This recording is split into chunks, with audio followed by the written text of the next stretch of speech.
దేశంలో జీఎస్టీ అమల్లోకి వచ్చే 8 ఏళ్లు పూర్తవుతున్న సందర్భంగా ప్రధాని మోదీ తీపి కబురు చెప్పారు. స్వాతంత్ర్య దినోత్సవం ప్రసంగంలో దీపావళి కానుకనిచ్చారు. దీపావళి నుంచి జీఎస్టీలో సంస్కరణలు తీసుకురానున్నట్టు ప్రకటన చేశారు.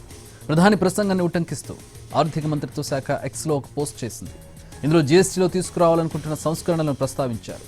జీఎస్టీలో 3 విధాలుగా సంస్కరణలు తీసుకున్నట్లుగా ఆర్థిక మంత్రిత్వ శాఖ ఎక్స్లో పోస్ట్ చేసింది. ప్రస్తుతం 4 స్లాబులుగా ఉన్న జీఎస్టీ పన్నులను 2 స్లాబులకే తగ్గించే ఆలోచన ఉన్నట్టుగా ఆర్థిక శాఖ ప్రకటించింది. ప్రస్తుతం వివిధ రకాల వస్తువులకు 5%, 12%, 18%, 28% ఇలా 4 రకాల పన్నులను విధిస్తున్నారు. ఇందులో రెండింటిని తొలగించేందుకు ప్రతిపాదనలను జీఎస్టీపై ఏర్పాటైన మంత్రుల కమిటీకి పంపినట్టుగా ఆర్థిక శాఖ తెలిపింది. వచ్చే నెలలో జీఎస్టీ కౌన్సిల్ సమావేశం జరిగే అవకాశం ఉంది. ఇందులో తుది నిర్ణయం తీసుకోనున్నారు. దీపావళి నుంచి కొత్త సంస్కరణలు అమలు కానున్నాయి.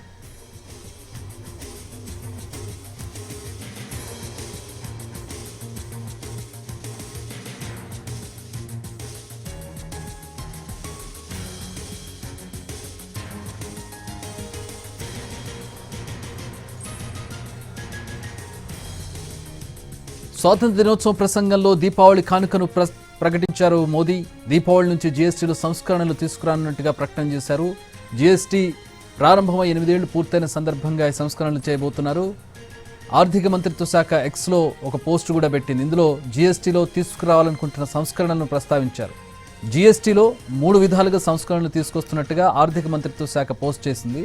ప్రస్తుతం 4 స్లాబులుగా ఉన్న జీఎస్టీ పన్నులను 2 స్లాబులకే తగ్గించే ఆలోచన ఉన్నట్టుగా ఆర్థిక శాఖ ప్రకటించింది. ప్రస్తుతం వివిధ రకాల వస్తువులకు మొత్తం 4 స్లాబులు 5%, 12%, 18%, 28% ఇలా 4 రకాల పన్నులు విధిస్తున్నారు. ఇందులో రెండింటిని తొలగించేందుకు ప్రతిపాదనలు తీసుకొస్తున్నారు. జీఎస్టీపై ఏర్పాటైన మంత్రుల కమిటీకి పంపినట్టుగా ఆర్థిక శాఖ ఈ మేరకు తెలిపింది.